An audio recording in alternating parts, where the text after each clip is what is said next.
This is my beauty parlor.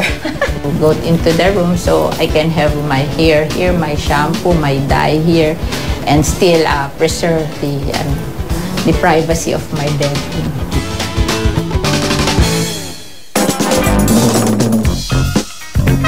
Mga ka-Fashbook, ito ang aking closet. Kayo ang unang nakakita ng aking closet, so sana interesting sa inyo.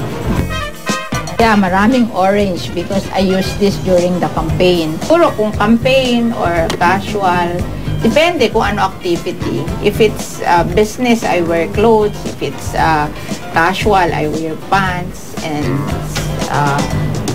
blouse. And sometimes yung mga wala dito yung mga dresses but for semi-formal.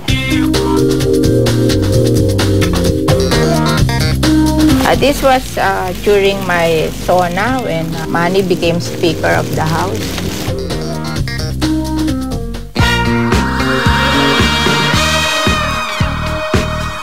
Diba nangampanya ako kaya short, lower heel, diba? I had bad experience eh.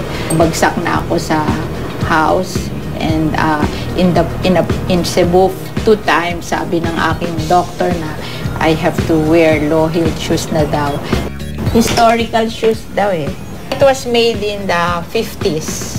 Oh no, I have a definite price. I don't buy beyond that. It's comfortable.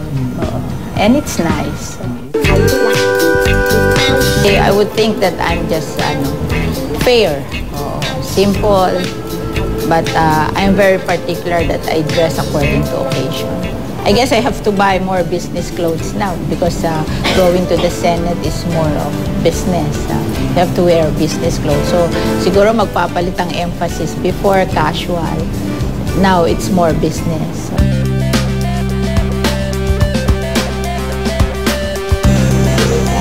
Maraming salamat ka-Fashbook for visiting our house and visiting my closet. Sana nag-enjoy kayo and good evening.